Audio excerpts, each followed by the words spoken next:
falemos de alguma coisa para você ser apedrejado também pelos alvinegros de São Paulo, os corintianos. Que raio de dívida é essa que, de repente, quer dizer, raio de dívida não, de acréscimo de 230 milhões na dívida do Corinthians em 6 meses? Pois é, eu estou tentando descobrir, ainda não descobri, Juca, mas vamos lá. Teve o dia da transparência corintiana, né, que tem uns 15 dias, foi uma sexta-feira retrasada, né? E o dia da transparência, eles colocaram uma dívida, no fim do ano o Corinthians tinha uma dívida bruta, né, contando todo ali o passivo, em torno de 2 bilhões, 1 bilhão e 900 e tal.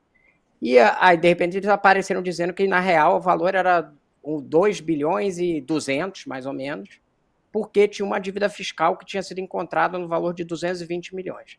As explicações eram que era uma dívida municipal e fiscal. Pois bem, eu fui perguntar para a própria direção do Corinthians. O departamento de comunicação falou que não ia me dar nenhuma informação. E falou, não vamos comentar. Eu até perguntei, falei assim, então o dia da transparência é um dia só, né? Tá bom, os outros 364 dias são obscurantismo, né? Mas beleza. Aí comecei a perguntar para outras pessoas e a pesquisar. Eu perguntei para 3 pessoas que tiveram conhecimento grande das contas do Corinthians nos últimos anos. Ninguém sabe de onde saiu essa dívida. Ninguém sabe qual é a origem, do que ela está. Eu olhei no site da Receita Federal, ali tem a lista de devedores ativos, né? E o Corinthians consta como... Não consta lá. Não consta como nenhuma dívida em aberta. Não que o Corinthians não tenha dívida com o governo federal. É o maior devedor entre os clubes. São 600 milhões de reais. Só que está tudo parcelado, está dentro de programas lá e tal, não sei o quê. Não consta nada como pendente, né, que justificaria uma nova dívida. O valor não consta no balancete do clube de junho de 2024. Ou seja, do meio do ano, que eles mesmos publicaram. Não foi eu que publiquei, eles que publicaram. Não consta nenhum processo que eu tenha encontrado na Justiça Federal referente a essa dívida. Então, está uma questão. Eu já ouvi, inclusive, conselheiros do Corinthians que eles vão perguntar para o Pedro Silveira, que é o diretor financeiro do Corinthians, na próxima reunião do CORE, que dívida é essa? Qual a origem? Qual é exatamente da onde surgiu? E como que se explica que o clube tenha, de repente, um aumento de 10% de dívida assim e não tem uma explicação assim mais detalhada, né? Tá. Bom, o que corre a boca pequena é que o Corinthians está preparando um pedido de recuperação judicial para se transformar em SAF adiante, segundo Eles a negam, orientação. né? Hã? O Perrone, pelo menos, apurou, já conversei com ele e tal, eles negam, Eles né? negam. Que Não, existe eles um pedido negam. de recuperação judicial, né? Mas é a Mas especialidade. eu já ouvi essa desconfiança também. Eu já ouvi essa desconfiança. Mas é a especialidade do Fred Luz e do escritório para o qual trabalha, né? Que já fez outras. Né? Adora fazer uma recuperação judicial. Ele participou da do Cruzeiro. Salvo engano, Exatamente. Ele participou da do Cruzeiro, da recuperação judicial do Cruzeiro. Exatamente. Só que o Corinthians não é o Cruzeiro, né? O Corinthians fatura 1 bilhão por ano. Enfim, vamos ver os próximos capítulos. Mas antes dos próximos capítulos, vamos botar o olho nos tipos.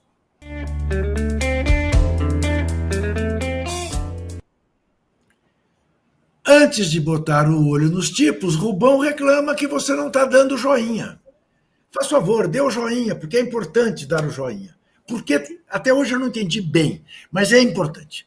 Parece que ensina o algoritmo. Eu não sei bem também o que é esse algoritmo. Eu procuro aqui no meu computador, não vejo algoritmo nenhum. Eu estudei logaritmo. Também é o logaritmo, eu sei lá. Mas, enfim, dê o seu joinha, porque diz que é importante. De olho nos tipos, era para ser uma coisa. Eu ia falar das bets, da cobertura que, enfim, a imprensa começa a fazer sobre os malefícios das bets. Pessoas que vivem de Bolsa Família jogando o que não tem nas bets e não comprando comida. Mas, de repente, ligada às bets, a bomba de hoje, né, assinada pelo Rodrigo Matos, pelo Thiago e pelo Igor. Eu queria que você explicasse, Rodrigo, do que se trata, o que acontece com o Luiz Henrique. Vamos lá. Bom, esse caso da suspeita em relação ao Paquetá e ao Luiz Henrique existe desde o ano passado e surgiu com uma investigação da Premier League relacionada ao Paquetá. E tinham 4 jogos do Paquetá e um jogo do Luiz Henrique que havia suspeita de aposta casada. Como que tem essa suspeita? A Bet, inicialmente, que era a Betway, avisa que tem um volume de aposta suspeito.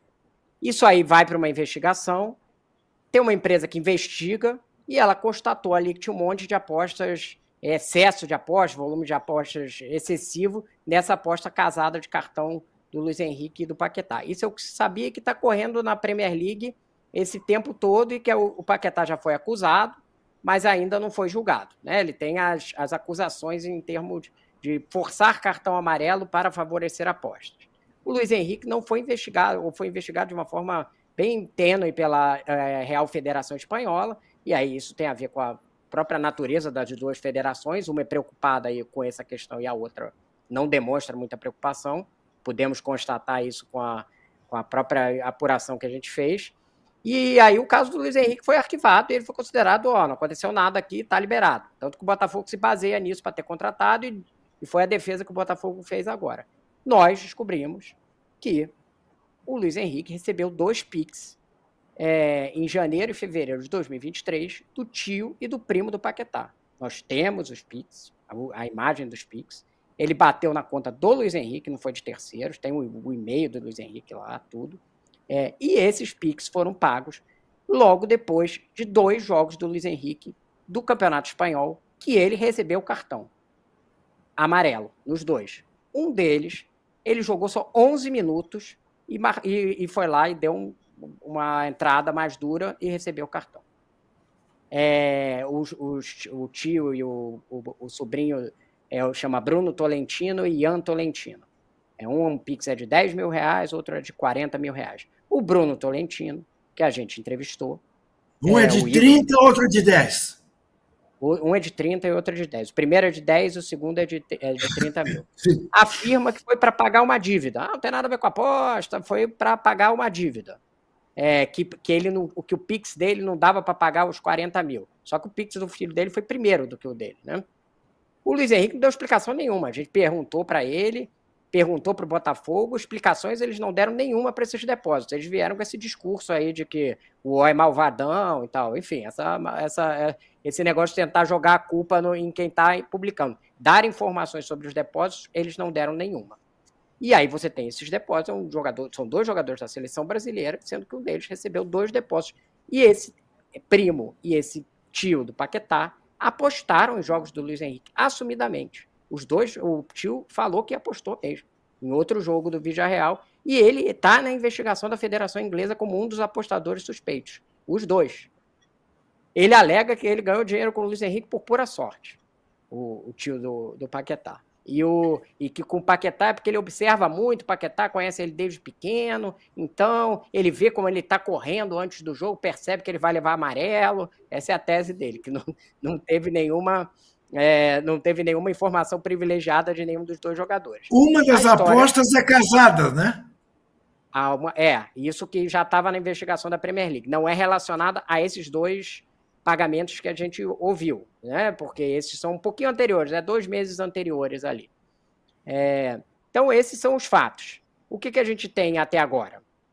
CBF, até agora, pelo jeito, os 2 estão pré-convocados e até agora a informação que eu tenho é que continuam na pré-lista da CBF, que estarão, a não ser que tenha uma decisão diferente da direção da CBF, que aí a gente vai ter que ver qual é a posição que eles vão adotar, mas dentro do departamento de seleções eles estão mantidos dentro da lista. E o Botafogo, a informação é que decidiu ocupar o UOL pelos depósitos recebidos pelo Luiz Henrique e não deu informação nenhuma. E aí eu vou lembrar uma coisa aqui, Juca, porque você lembra que no início do ano, quem era o paladino da justiça da manipulação de resultados? João Textor. Pois é, eu estou lembrando aqui de uma declaração, a manipulação de resultados é uma realidade, dita por João Textor na CPI. Então está na hora de limpá-la.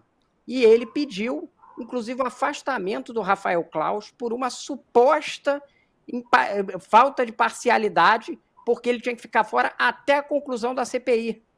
Isso porque não tinha nada contra o Claus. acusou 4, 5 jogadores do São Paulo de manipulação baseado em vídeo de a inteligência artificial. E agora, o que ele tem a dizer sobre o jogador do time dele que recebeu Pix de apostadores?